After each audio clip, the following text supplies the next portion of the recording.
help, they're in love. Oh, yeah. Do you, Sarah, take Ed as your lawfully wedded partner to have and to hold in sickness and in health, in good times and bad, providing comfort, companionship, and laughter for as long as you both shall live? I do. Do you, Ed, take Sarah as your lawfully wedded partner to have and to hold in sickness and in health, in good times and bad, providing comfort, companionship, and laughter for as long as you both shall live? I do. Sarah and Ed would like to take a moment to share words of love and commitment. Sarah. Ed, thank you for being so patient with me in the beginning. You didn't push. You are a nice guy.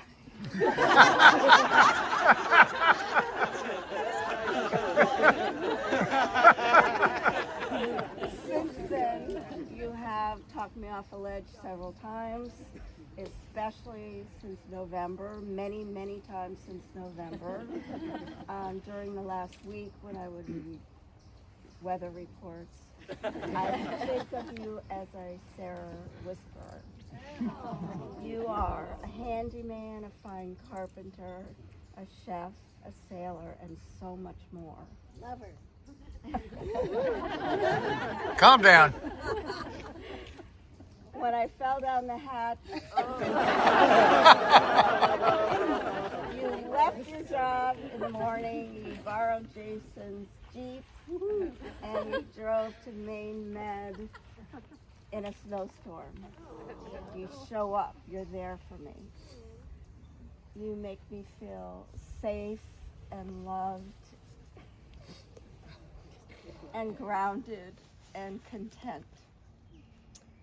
In the Irish language, there's a phrase, Ahushla Macri.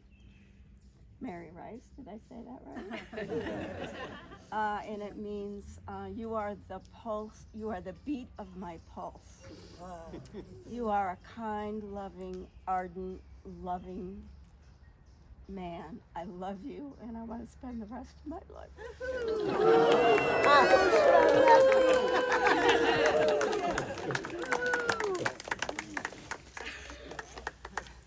Okay, good luck feeding that. That's tough. There's something about you, Sarah, and it's your smile and your eyes that just radiate your love. I've never felt so much love from an individual person back at me. You're easy to love, and I know it not just for me, but for all your friends and family. You love animals, your dogs, cats. When Sarah tells me there's a spider in the house to remove, I go for the fly swatter and she hands me a jar with a cover to free the poor critter, because that's who she is, and that's why everybody that knows her sees that and loves her. I want to spend the rest of my life with you. I want to love, cherish, support your dreams, be there for you every day for the rest of my life. I love you.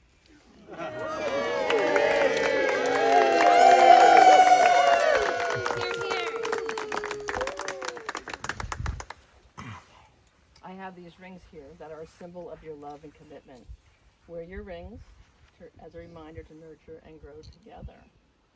Sarah, place this ring on Ed's finger and repeat after me. Is it? Which? Usually your last, but you can ruin it. Oh, it is? Oh. I know. Ed, this ring is a token of my love. Ed, this is a token of my love. I offer you all that I have, I offer you all that I have, all that I am, all that I am, and all that I will be. and all that I will be. Okay, I'm sorry, Sarah's hand. With this side, right? Sarah, this ring is a token of my love. Sarah, this ring is a token of my love. I offer you all that I have, I offer you all that I have, all that I am, all that I am, and all that I will be. and all that I will be. With the exchange of your vows and your rings, you two have promised to love and cherish each other from this day forward. Therefore, by the power vested in me, by the beautiful state of Maine, I now pronounce you husband and wife, and Ed, you may now officially kiss your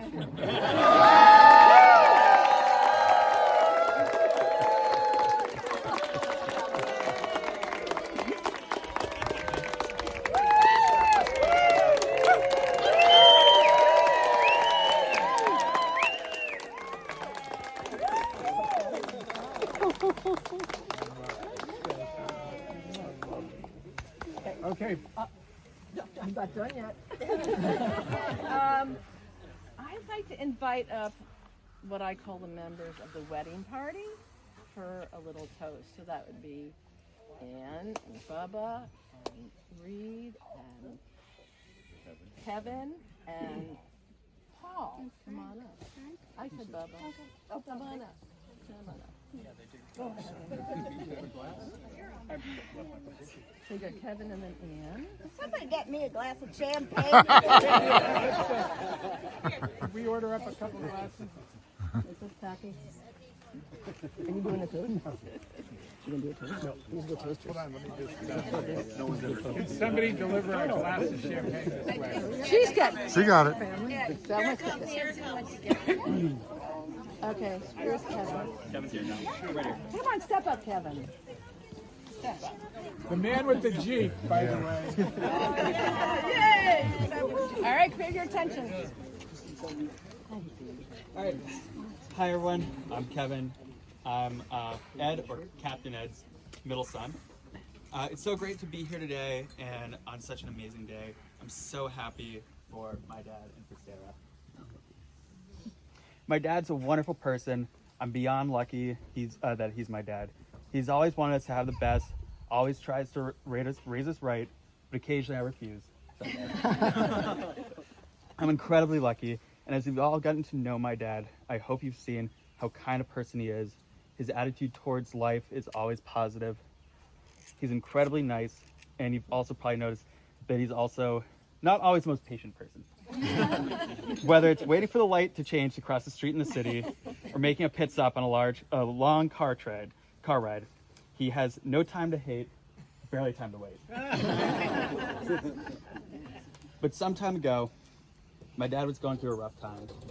The sunny side of his street was dark, a guy with a sweet, huge heart and a lot of love to give. And along came another sweet person with a huge heart and a lot of love to give. And that person's Sarah. I should hope so. Sarah, you're an amazing person. It's been such a blast to get to know you, whether it's been sharing beers and burgers at the Ear Inn or sailing through thunderstorms on the Vessel Art.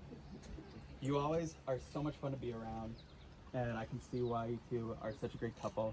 I'm so glad that you two found each other. I'm so happy for you two, for this couple to be married. We love you both so much and know that the story is only beginning. But as a final note, and to wrap the speech up, as a son to a father, I'm not always in a position to give advice. And I'm not going to today. I'm going to steal some from someone else. Someone we both admire and have both listened to so many times before. His advice to me, to you, and to all of us is that the women today are smarter than the men in every way. So remember, the women are smarter. Congratulations. I am Sarah's sister, Ann. Congratulations, you two. A tall, handsome, dark-haired man came to dinner one night, and, you know, he was a nice guy.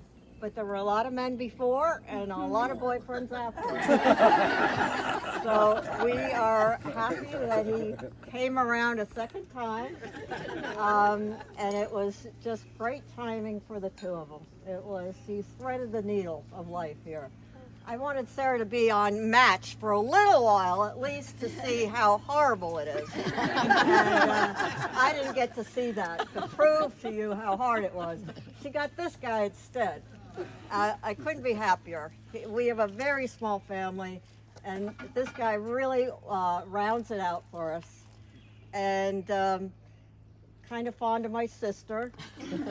She deserves somebody great. You are great, and cheers for a long life. I like you more than you. Come on up, Reed. More than I wanted to say.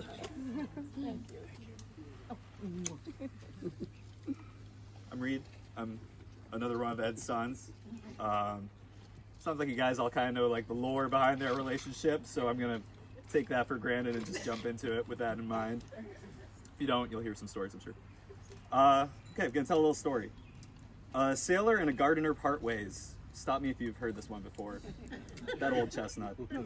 The sailor goes to sea with his trusty compass. The gardener breaks ground on a new plot of land.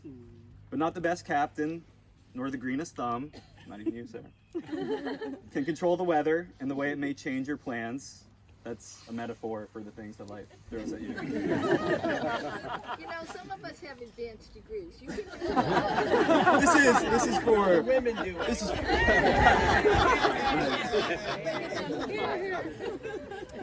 The sailor is adrift at sea. The gardener confronts a monsoon. And yes, in spite of the trials and tribulations dealt by time and nature, many good things may come, like three sons, a deeply rooted, supportive community here in Cape Porpoise. Or Porpoise Cove. Or Porpoise Cove.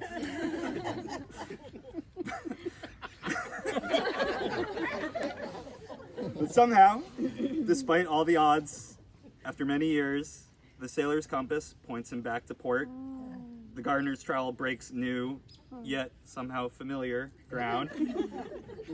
The sailor returns home safely to the gardener's arms, and there is a new dawn, a new life, a rekindled love sprouting in the garden for them both to share forever.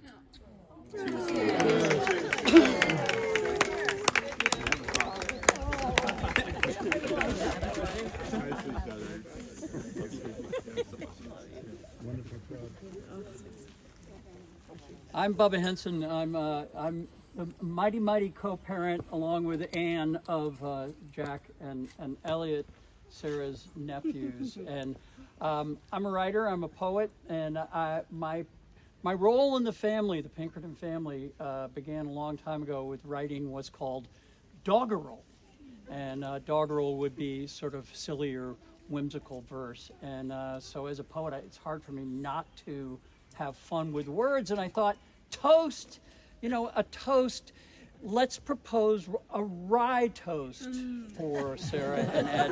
And then I thought, that won't do it. And then how about a sourdough toast? And that won't do it. And then I thought of something that's both toast and not toast. And that's an English muffin. And so this is my English muffin toast to Sarah and Ed. And the reason why it's an English muffin toast is, if you know anything about English muffins, their tagline is unlock the nooks and crannies of flavor. And Sarah has been a part of my life for so long. I'm back to when I was 16 years old. And is that 50 years ago? At least, yeah. And so now Ed is part of these nooks and crannies. And it makes me really happy, Ed, to know that you're part of it now too. And I will always cherish my time with Sarah, and to see her be this happy with Ed makes me happy. So here is an English muffin toast. Ed and Sarah. That was doggerel, by the way.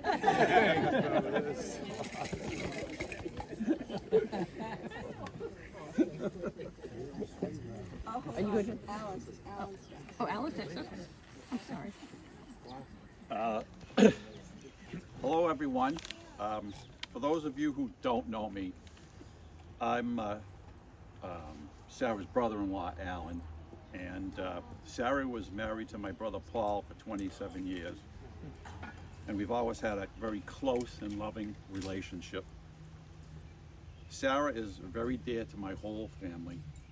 She has remained connected to all of us through the years, and we all love her very much. How can you not love Sarah? Right? Yeah. That being said, when Sarah felt ready to introduce us to Ed, we knew that he must be someone special as well. While we've only known Ed a short time, we're impressed with what we've learned. We've learned he's a kind man, he's worked on Wall Street, he's an accomplished sailor, and he's a great handyman. And he's also an actor. He had a 2-minute cameo on Spencer for Hire in the late 80s, but those of you who know him already know that.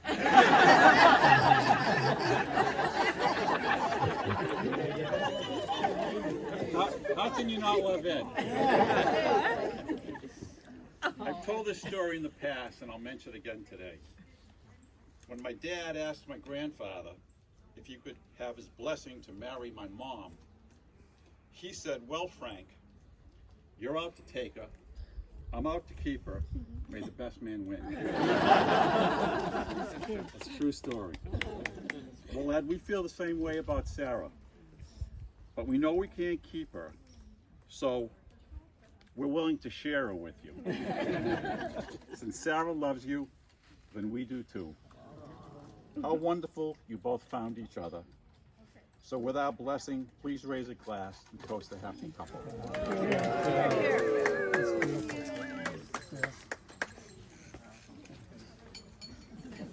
Congratulations.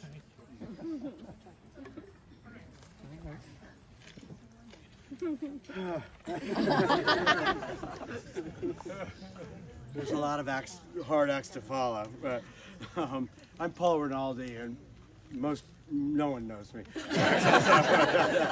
No, actually, well, I'm the guy. I'm wondering how many of you knew Sarah and/or Ed in 1983? Yeah, Catherine, yes, indeed. Yeah, well, a few. Well, okay, that's around when they met. But I happened to be there. I'm not sure if I may be the only person who actually witnessed them meeting and getting to know each other and the beginning of their story. But I don't know how many of you know that where their wonderful love story started, which was on the intensive care unit of a psychiatric hospital. So I think, take that for what it's worth. We all worked there together, the three of us. We were a couple years younger than we are now. I think we were all in our 20s at the time. I was the youngest and still am. So yeah, 1983, we were listening to different music. Was telling your kids that I think we were listening to some Adam Ant and some Bow Wow Wow, and the work we did was incredibly intense. Actually, we were kids and all trying to start our careers and figure out where we were going.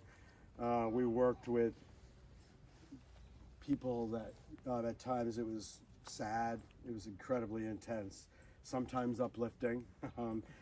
It certainly fostered intense relationships amongst all of us, the staff who worked there, some crazy relationships that most of which didn't last, friendships and otherwise. And some were more intense than others. I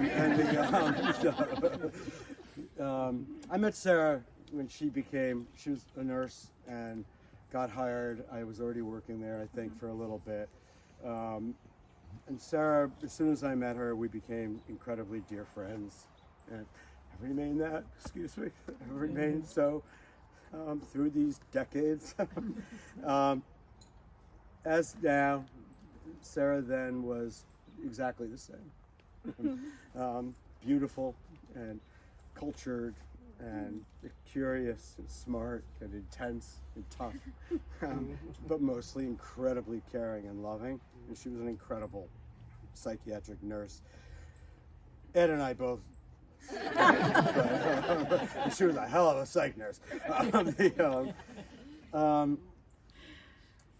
Ed was also exactly as he is now. Ed was a mental health worker like me. We worked for Sarah, actually, and Ed was a float he floated all around to all the different units. And as anyone who knows Ed knows, everyone wanted Ed to come work with them on their unit. But he liked to work with us because we were the fun unit. And that was filled with really interesting, smart, funny people. And we had to laugh a lot to counteract the sadness, actually. Sometimes very dark humor, but anyway, Ed got along with everyone, like he does now. He was always friendly and funny, and goofy and fun, but also incredibly smart and sensitive and caring, and patients, staff, everyone loved Ed. And it's funny that you refer to him as Captain Eddie, because that's what we all knew him as, Captain Eddie. Ed and Sarah to me were, for me, I was a kid. I was 22 when I started working there, and in fact, in my life, I had done absolutely nothing. And Sarah and Ed they had traveled. They were only a few years older than me. They had traveled and had moved to St. Thomas and taught sailing and windsurfing. Those things were exotic to a guy like me. I looked up to both of them. They were the cool kids. I wasn't. You are now. So I am, yeah. Finally. And I remember Sarah talking to me and telling me she needed to tell me something. It was serious. You need to talk to me. And I'm like, sure. And when she talked to me, it was very interesting. It was very similar to a few years later when I called Sarah to come out to her, when she told me what she needed to tell me was about that she and Ed were actually seeing each other. And I think my words were the same as her words, or word, a few years later. I don't mean to be too esoteric, but I think the word was duh.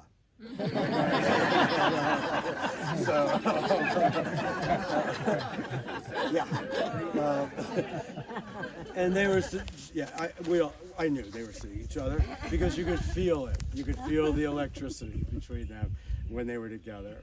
And that led to us a lot of fun times, and including getting taught by Ed how to windsurf. And I will tell them that story, Eddie. That we went to Marblehead, and I had never windsurfed, and Ed, being sailor, Captain Eddie, we paddled out, and Ed got up on the windsurfer, and I held on to the back, and Sarah got up on the windsurfer, and Sarah got up on Ed's shoulders on the windsurfer, and then I climbed up on the windsurfer, held on to like Sarah's leg or something, and we went whipping around Marblehead Bay, and I still lie and tell people I can windsurf.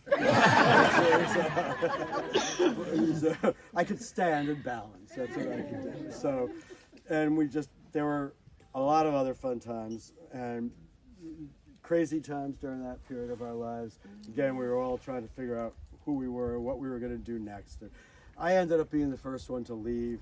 I moved to New York to go to graduate school. A year later, Ed moved to New York for his job and finished his MBA for his job in Wall Street, and life went on for both Ed and Sarah and all of us.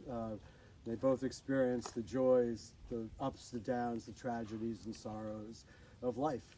And then Sarah called me a couple of years ago, and we had the same conversation.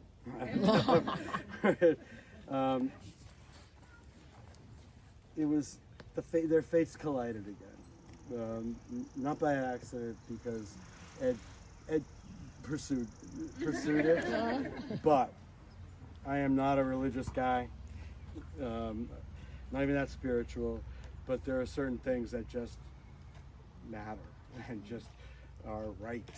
And when Sarah called me again 40 years later, and my response again, I was shocked but not surprised. And I think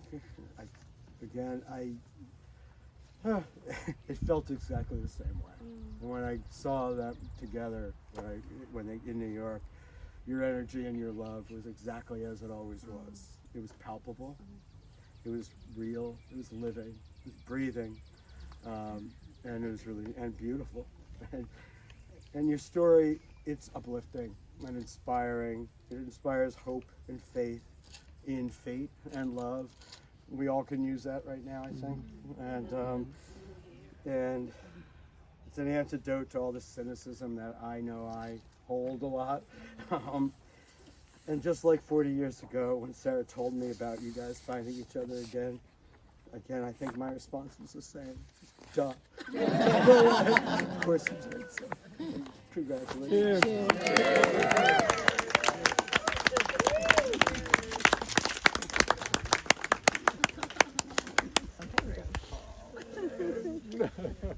Okay, it's time to party. Go have fun. Okay.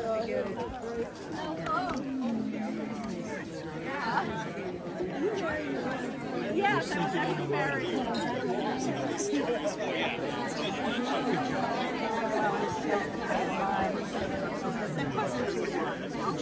Thank you very much. Chris, Sarah's best friend is Steven, who's hugging her now. That's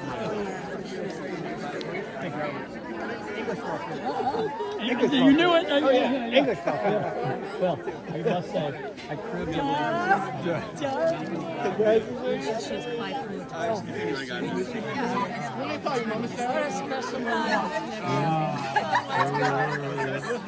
She's quite even though I read This guy is wedding ring. You have a collar. I was That's why I was seeing some space. his mom said his mom and like so it's like a sister to him. He used to just.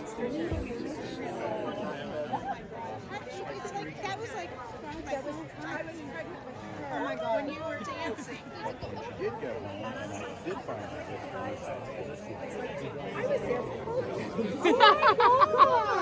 And this is Emma over there and Addie right here. Oh my goodness! Oh, She is 2 months old. oh. Yeah, she's a little bitty one, and then she's 2. And that first wedding was so much fun. Okay. It was the bar. Yeah. So you were pregnant. I was pregnant with her.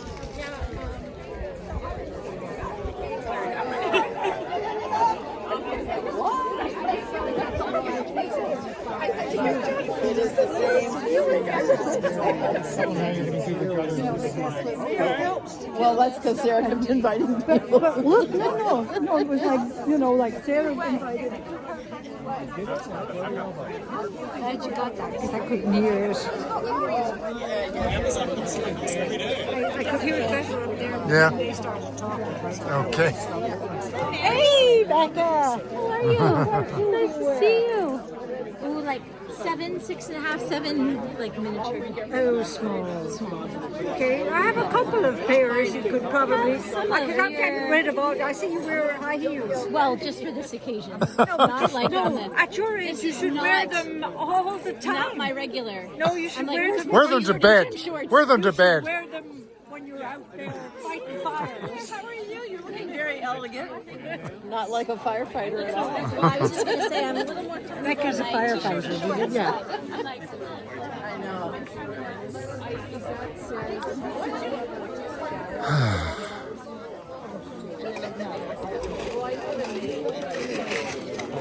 How you doing? Good. How are Good you? to see you. You too. Remind me, please, your name. It's Rob. Rob. I'm Paul. Rob Rice, former ophthalmologist.